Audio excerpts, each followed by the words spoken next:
There's a gentle rain outside. It's a good time to focus your attention inside.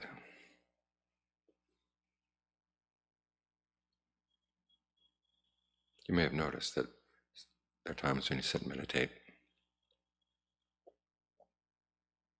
It doesn't take too long for there to be pain someplace in the body. And then it becomes the issue for the rest of the hour. But you can sit and watch a movie for a couple hours. And whatever pains there may be in sitting in that single position don't really impinge on the mind at all. So what's going on? Well, one, you have nothing else to distract you. You don't have to follow the story of the movie. And so you create a story out of the pain. And it's a story you tell yourself and you pass on from moment to moment to moment.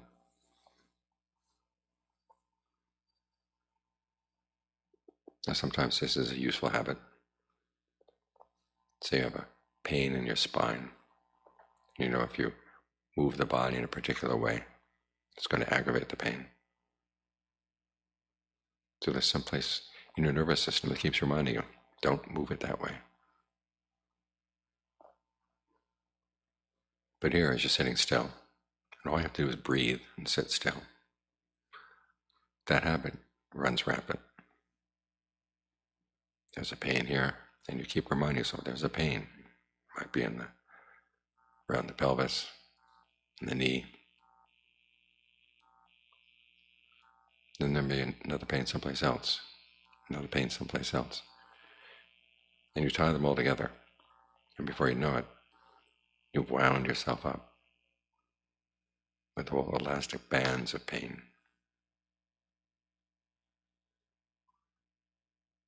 So there are several ways of attacking this. One is looking at what images you hold in mind, what perceptions you hold in mind that carry the message of the pain from one moment to the next. Learn how to question those perceptions. The pain being right here or being connected to this other spot over there.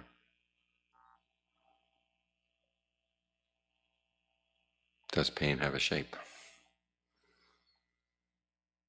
As we were discussing this afternoon, it's not identical with any of the elements. Yet it seems to be that the pain and the body become one. So you have to take that perception apart. Tell yourself, okay, that's a wrong perception. The pain is one thing. Earth, water, wind, fire, these are other things. It's all too easy to get them glommed together, especially when you glom the pain with the earth element. It all seems very solid. If you glom it with the wind element, you then become afraid that it's going to flow wherever the breath energies in the body may flow. So you start tightening up around it. To put a shield around the pain to prevent that. Well, the shield is not necessary. What's necessary is that you learn how to question that perception that identifies the pain with the element.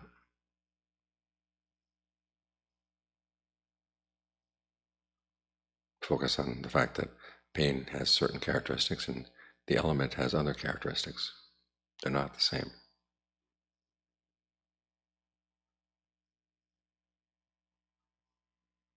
So you can bring in the perception of a knife, cutting through all those elastic bands. At the same time, cutting through whatever narrative you may be telling yourself about the pain, how long it's been here, how much longer you're going to be meditating. Just think of a knife cutting through those thoughts.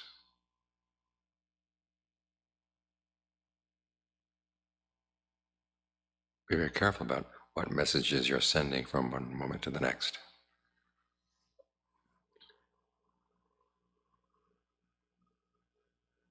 This is why the Buddha talks about our duties with regard to pain and the causes of pain.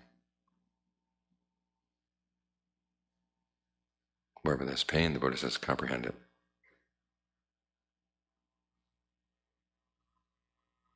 Ultimately, that duty applies to the suffering of the four noble truths, like we chanted just now, the suffering that's caused by craving, the suffering that is the clinging. But here again, it gets glommed together with all kinds of things. So you've got to tease it out. Which is the physical pain, which is the mental pain that comes from clinging to a particular perception of the pain. Now, to see these things requires that you have some place in the body where you can stay still, with a sense of at least relative well-being. Which is why if you find yourself trying to analyze the pain and things just get worse, you pull out. It's like learning Thai boxing. The first thing they teach you is how to retreat from your opponent without exposing your flanks. So learn how to retreat from the pain into a place where you can use the breath to give rise to a sense of well-being. So make that your perception. And then think of that well-being being prior to the pain. All too often the pain seems to have established itself, laid claim to different parts of the body. And then we try to breathe through or around it, whatever little spaces it leaves us. Breathing through is not so bad, but feeling that we have to avoid the pain to get the breath to go through, that puts more and more constrictions on the breath. Keep reminding yourself, breath is prior. In fact, all the elements are prior to the pain. Send those messages from one moment to the next.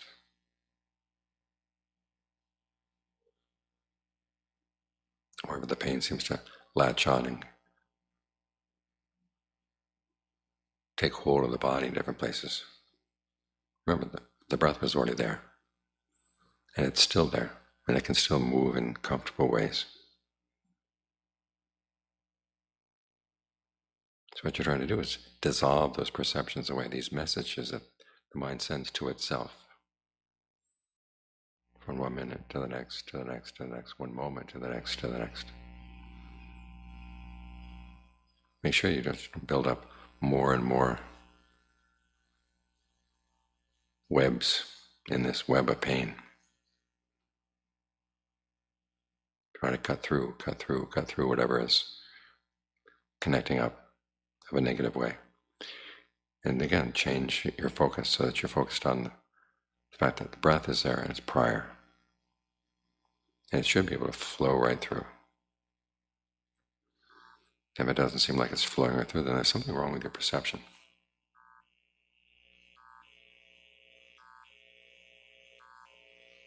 This way, when you approach pain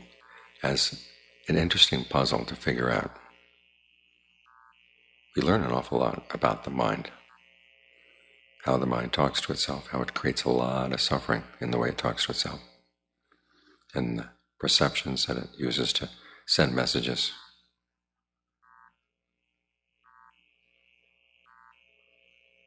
All the different aggregates get involved in the pain. And if you learn how to tease them out, you've learned a lot. Because they are separate things. There's a passage where Sariputta says it's hard to find feelings and perceptions and thought fabrications without one another. But they are separate things. So where's the feeling? Where's the perception? Where's the thought fabrication?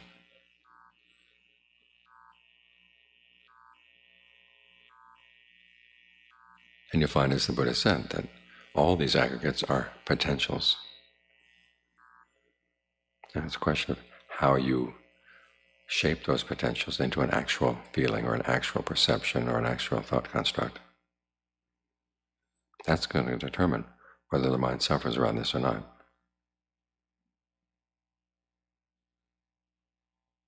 And be willing to ask some strange questions about those perceptions. Because as I noted today, a lot of our perceptions around pain and how we should react to pain came from when we were young and knew nothing about language. And so they seem to be built into our bodily memory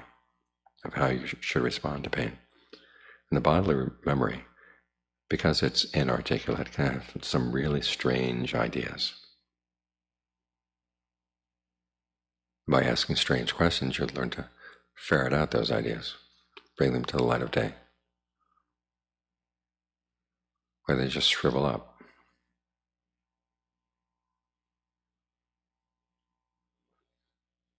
It's like those ghostly creatures that can exist only in the dark. As soon as you shine a light on them, they shrivel up.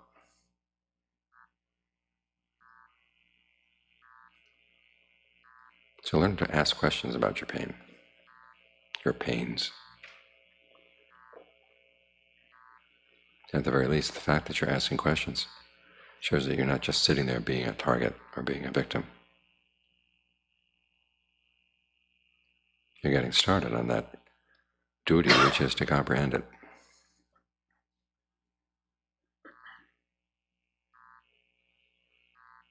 Use your concentration as a foundation for looking into these things, so you're not without some sort of protection, some sort of basis.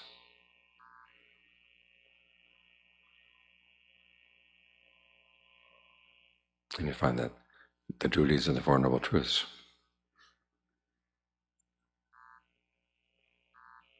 get clearer and clearer. And you get better and better at performing them.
Con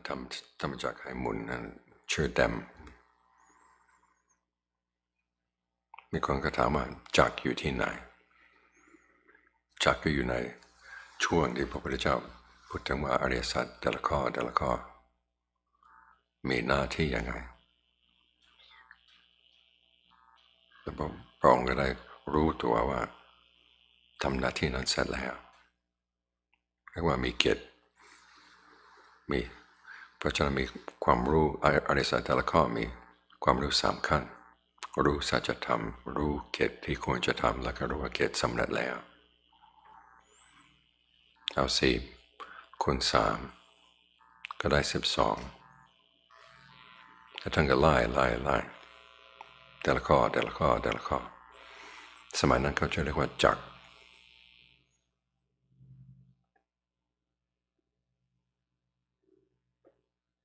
กันแน่นตรงนี้ว่าอริยสัจสี่ไม่ใช่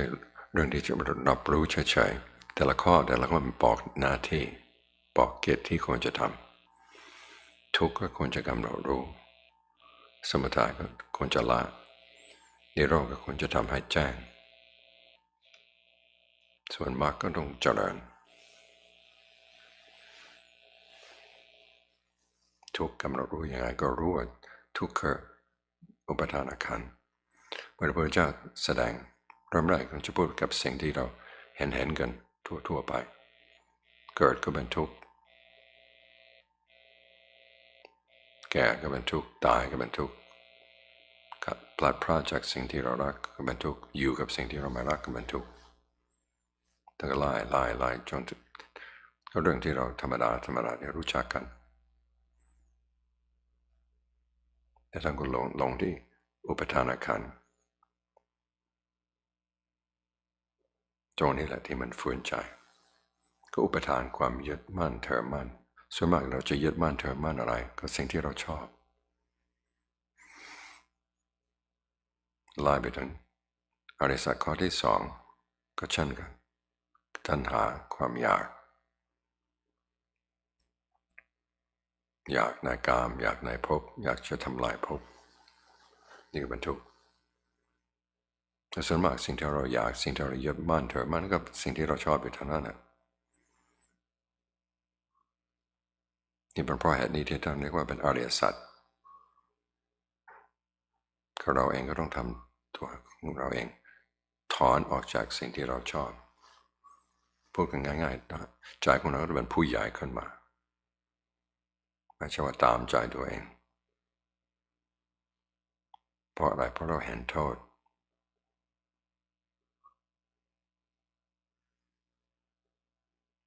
เป็นเพราะเหตุนี้ที่พระองค์เวลาจะ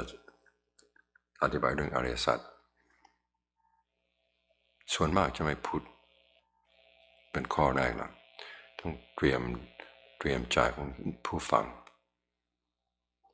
ที่ท่านเรียกว่าอนุปุพพิกถา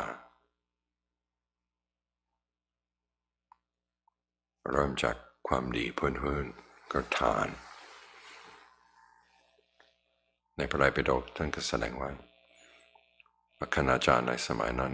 ส่วนมากก็จะเอานู่นสิ่งที่อยู่ไกลว่าโลกเป็นอย่างนั้นโลกเป็นอย่างนี้หรือว่าก็จะพูดถึงว่าการกระทำของมนุษย์ไม่มีผลก็โลกก็จะต้องเป็นไปตามกฎเกณฑ์ของโลกเหมือนกับนักวิทยาศาสตร์บางคนทุกวันนี้ที่บอกว่ามนุษย์เราไม่มีทางที่จะเลือกทุกสิ่งทุกอย่างก็เป็นไปตามกฎเกณฑ์ของวัตถุซึ่งฟังแบบนี้มันก็ทำให้ใจหดหู่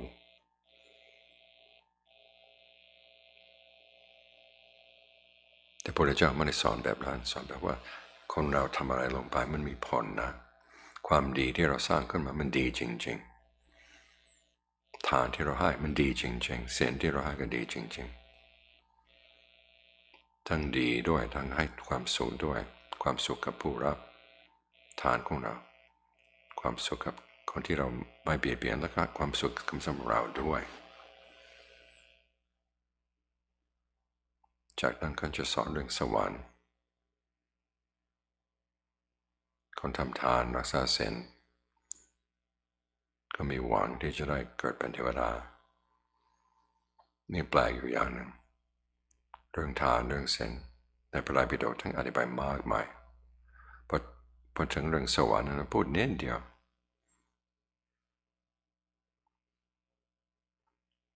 ว่าความสุขของพระเจ้าแผ่นดินที่ไม่ต้องไปรบกับใครไม่ต้องไปอะไรกับใครประชาชนรัก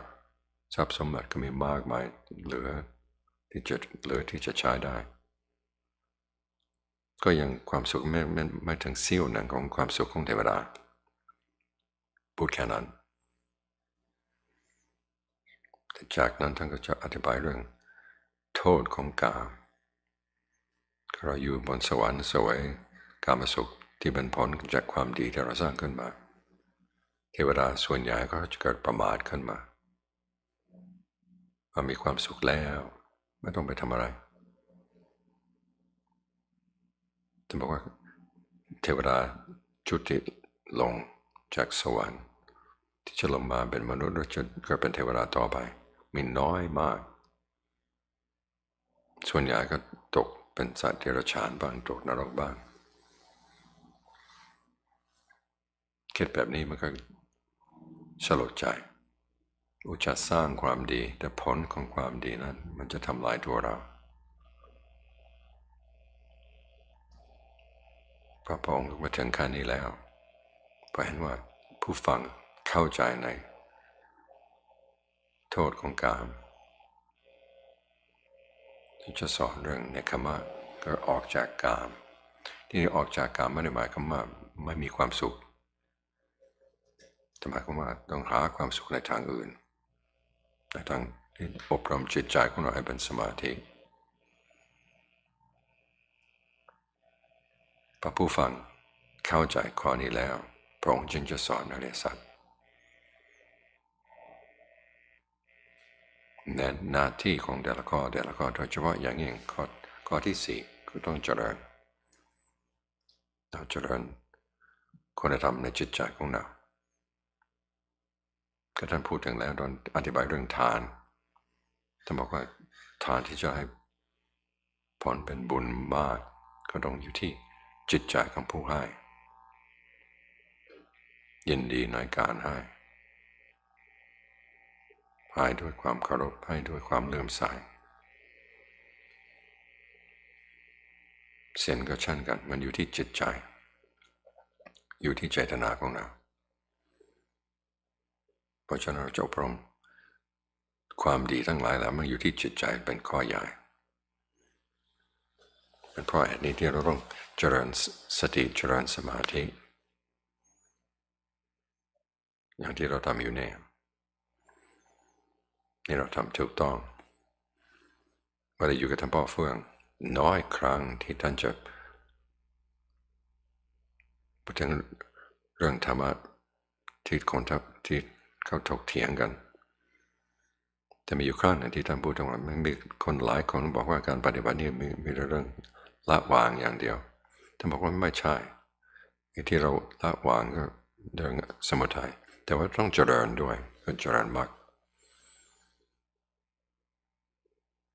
ที่เราเจริญสติไม่ใช่ว่ารับรู้เฉยๆว่าอะไรเกิดขึ้นแล้วก็ดับไปเกิดขึ้นแล้วดับไปของเขาเอง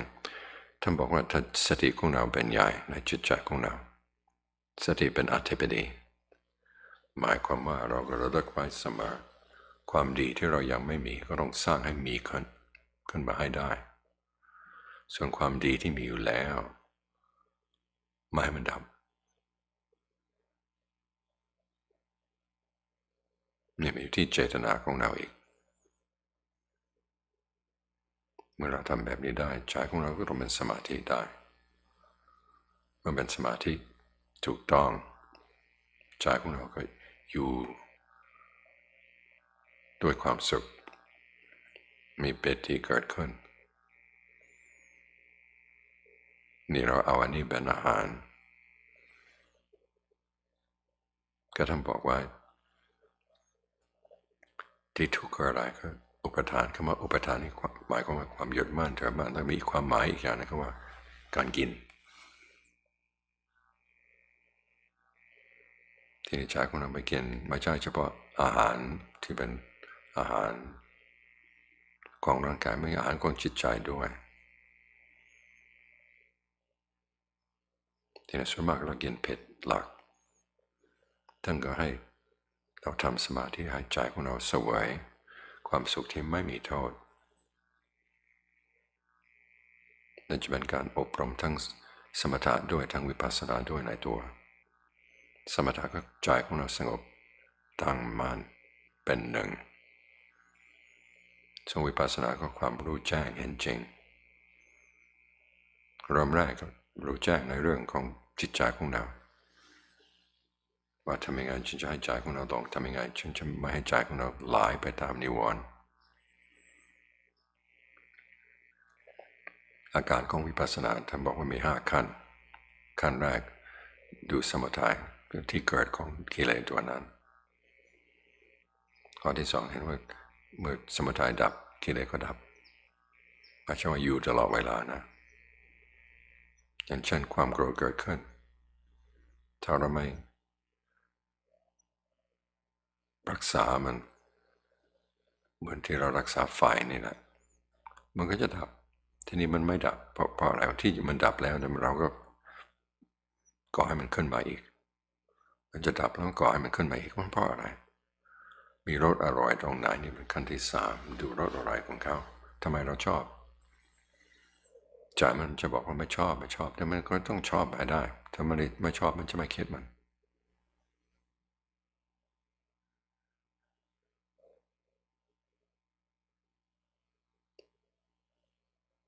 ต้องค้นให้ดูให้รู้แจ้งขึ้นมาที่ใจของเราเป็นสมาธิมันช่วยให้คนได้ คนหนึ่งใจก็ไว้ใจตัวเองได้เห็นความละเอียดนั้นจิตใจก็เห็นได้และมีความสุขอยู่ในตัวแต่ใจแบบนี้มันก็กล้าที่จะมาดูความจริงว่ากิเลสของเรามันเกิดจากอะไรที่เราชอบทีนี้พอเราเห็นว่าเราชอบเพราะสิ่งที่เหตุผลของเรามันโง่จริงๆแต่เห็นโทษเข้ามามันก็มากมายเราจะเอามันทำไมใจของเราก็สละออกจากนิวรณ์ตัวนั้นออกจากจิตอาการของจิตแบบนั้น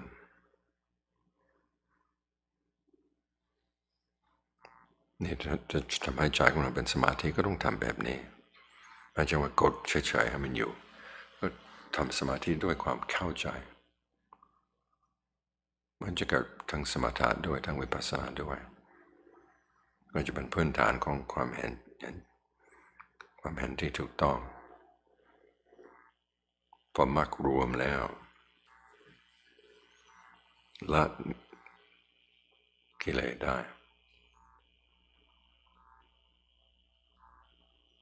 จากนั้นท่านบอกว่าต้องละมรรคด้วยถ้าเรายึดในมรรคตราบใดที่กิเลสยังมีอยู่ก็ต้องยึดอยู่ดีแต่เมื่อกิเลสตัวอื่นหมดไปแล้วอีกกิเลสละเอียดในสมาธิก็ต้องละเหมือนกันกิเลสละเอียดในสมาธิก็ต้องละเหมือนกันจากนั้นจึงจะได้มีโอกาสพ้นจากสิ่งเหล่านี้ได้แต่ว่าก่อนที่จะละได้ต้องเจริญให้ถึงที่สุดของเขา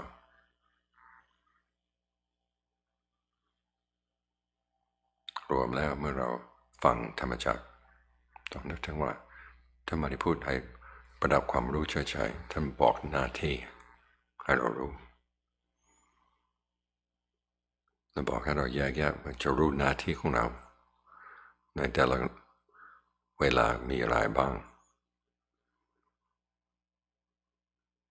ตรงไหนที่ควรจะทำเรารู้ตรงไหนที่ควรจะละตรงไหนที่ควรจะทำให้แจ้งตรงไหนที่ควรจะเจริญเมื่อรู้หน้าที่เสร็จแล้วเราก็ทำธรรมจักรจะได้หมุนในจิตใจของเราด้วย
ก่อนที่จะออกจากภาวนาขอให้สรรพสัตว์ทั้งหลายมีความสงบสุขทั่วหน้ากันเถิด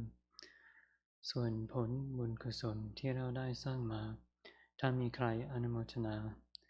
เราก็ยินดียกให้เข้าหมด Before we leave meditation, spread thoughts of goodwill to all beings in all directions. Think of whatever sense of peace and well-being you felt in this meditation and dedicate it to others. May we all find peace and well-being in our hearts.